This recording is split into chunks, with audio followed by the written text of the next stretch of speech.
Say hi, Pablito. He is so cute. A little Pablo update. He's getting huge. He was the size of a potato when we first got him, and now he's the size of a bag of potatoes. I'm kidding. He's heavy, like one. Jeez. Okay, thanks for the kisses. You have to go now. Okay, say bye. Hello everyone, and welcome back to another video. So today we are going to be talking about protection dogs and protection sports and all that good stuff. A little disclaimer, I am not a dog trainer in any way, shape, or form, and also all of these things are my personal experience and what I've been through with going and putting my dog through protection dog training. So as some of you guys may know, Draco, my youngest Dobie, he's gonna be turning 2 this month, but he is currently a working dog. He is doing protection classes and training, I guess, per se, with Oscar Mora over at Elevated Canine Academy. And so my personal experience with protection work has been overall pretty well.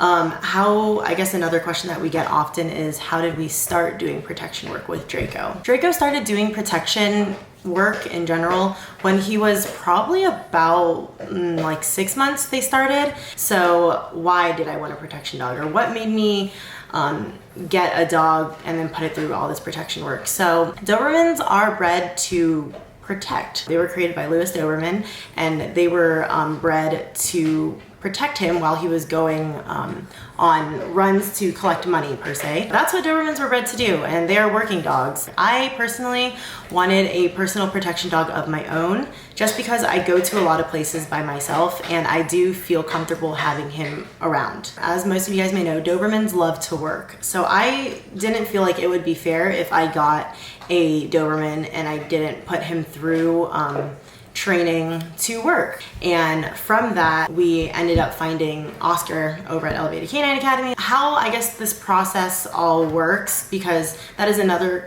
common question that I get, as well as how did you start, like, from a puppy to where he's at now? With my personal experience, I know everyone might have different experiences aside from mine, but with mine, board and trains work best for me and my dogs. I don't have the time every single day, or every like once a week or twice a week personally, to take my dogs to training. And that's just how it is. I don't have time to do one-on-ones. I have other things that I'm focusing on right now, and board and trains, although they are more expensive, has been worth it in my eyes, and it works well for my dogs. So how these board and trains work is, Draco was gone for 5 weeks. I told Oscar, he gave us a call. He talked about our goals and what we wanted to achieve with Draco. I did want to get Draco titled as well, so he's also working towards titles for competition. Obviously, you're not going to need titles and everything if you're just trying to put your dog through basic protection training, but with protection also comes obedience. Draco was in board and trains for 5 weeks. We saw amazing progress when we got back. We sent him back for 10 more weeks. So it's kind of like this off and on, going back and forth with the trainer, for us at least. And I had absolutely zero training in protection, obviously, so I didn't know anything when I first started.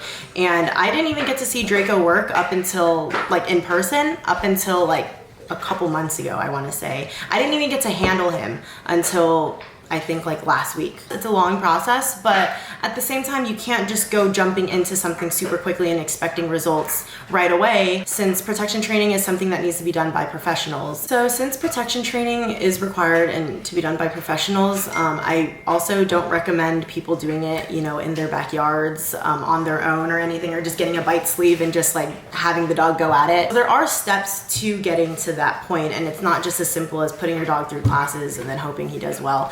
So every dog that goes through protection needs to be evaluated for temperament. For example, Katana, very chill dog. She's a very chill Dobie. I feel like she's kind of like this 1 in a million dogs. She's like she loves working. Like, she likes to please me. We do obedience and stuff. She's great. She's very food motivated. But when it comes to like protection work, I personally don't think that she would do that well in it, because temperament also plays a very, very big role. Katana isn't very confident in herself, and I didn't get her as a puppy, so I wasn't able to build that confidence with her at a young age. But with Draco, he's a very, very confident boy, and he knows what he wants and he will get it, and he'll find every way to get there. Katana, on the other hand, she's very lazy. Like, I mean, all dogs are different. of course, and I think temperament plays a huge role in protection and obedience work and all that stuff. So I guess to start, your trainer needs to do an evaluation of that dog's temperament to see if he's a good fit, he or she is a good fit for protection work, because it is a high, I wouldn't say it's stressful, but it is a lot of pressure for them, and they need to be able to have their minds clear and in control of the moment, and you also have to have that relationship with your dog as well. Where the obedience factor comes into it, when the trainer says out, or let go of the sleeve, they need to be able to let go. They can't just keep holding on to the bite sleeve and shaking it around a bunch, and then that's not good. Like, you need to have control of your dog as well. Another question that I get very, very often is, how much does all this cost? I mean, I just gave you guys a lot of, I feel like, information about protection training or my experience with it, and a big factor is, how much does all this cost? And I have to be honest with you guys, it is very expensive. It is an expensive thing to put your dog through, but in my opinion, it is worth it. I think at this point, I wasn't keeping track honestly, but I think it has been over $10,000. Sounds like crazy when I say it out loud in front of a camera and everything, but it's something that your dog's an investment, in my opinion. And if you're investing all this time and money to your pet, then it all kind of goes hand in hand. And I think it is worth it, because when I see Draco work, he is so happy to do what he does, and I can see him in like his environment, and it's just like amazing to watch your dog. He's literally like my son. It's amazing to watch like your child pretty much be so into something and like love to do something so much, and he was like, they're bred to do that. So it makes me really happy too that he's able to do all this work and stuff, and I'm able to witness it from like the sidelines pretty much. I also think something else to note is that if you are looking for a protection dog and you don't want to go through with all the training and everything, I do also recommend looking into trainers that sell adult protection dogs, and the same amount that we're putting into Draco and his training is pretty much the same price that you're gonna get for a fully trained personal protection dog that you can buy from some trainers. I think there's a lot of trainers that do it overseas, but if that's something that you're interested in looking for, oh my God, there's a fly. If that's something that you're looking for, definitely do research about it, because it is a thing. I didn't even know that you can buy fully trained dogs until literally like when I first got Draco. Like, hi Draco. Another question that I get quite often is, will my dog's temperament change if I put them through protection training? Will they become more aggressive? Will they want to bite everyone? How do you control that? So like I said, this is my personal experience with just me and Draco. So I wouldn't blame me putting him through protection training to him being more like aggressive or anything. I think that with Dobermans, they are bred to be protective dogs, and that's in their nature, that's in their DNA, and that's something that you just can't change that about them. If you've done research about this breed, you know that they're going to be protective dogs. They are wary of strangers. They don't like new changes or new things. They're really sensitive to different environments and everything, and they're pretty cautious dogs, I want to say. And with going through protection training, I don't blame that for Draco becoming more like territorial or anything. It's just the breed, and it's how they are. So long story short, I mean, I don't believe personally that it is the protection training that is making like dogs aggressive.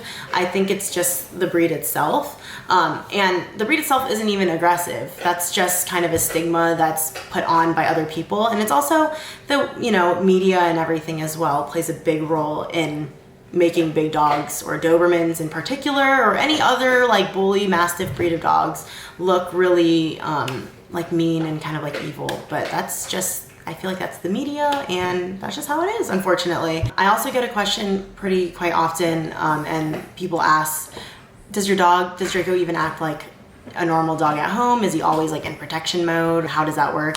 So Draco's actually pretty chill at home. He's really lazy, and I think when he knows that he's gonna be working, it's so weird. It's crazy to see, especially in person, but it's kind of like an on and off switch. When we're out on the field and he sees the bite sleeve and we're just with all the people, everyone from the bite club and everything, he literally changes into like a different dog, and it's different from what I get to see him at home. He's very like chill, very sweet at home, but when we're out on the field for doing training, he is like super alert.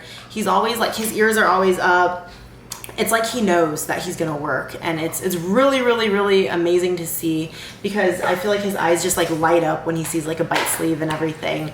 And yeah, that's kind of like how it is like at home. I mean, he's literally just chilling at home. All right guys, thank you so much for watching another video. I really, really appreciate it. And also, almost at 1,000 subscribers, which is absolutely insane, because I literally just started this channel not too long ago. So I wanted to say thank you for almost 1,000 subscribers and everyone watching my videos and liking, subscribing, commenting, and all that good stuff. So I really, really appreciate you guys. So just wanted to say thank you. And also wanted to say thank you as well to everyone that blew up my feeding video TikTok. It has I think it has 30 million views now, which is that's more than I've ever imagined a video getting viewed. 30 million. But yes, I hope you guys have a good rest of your day, and I'll see you guys on the next one. Bye.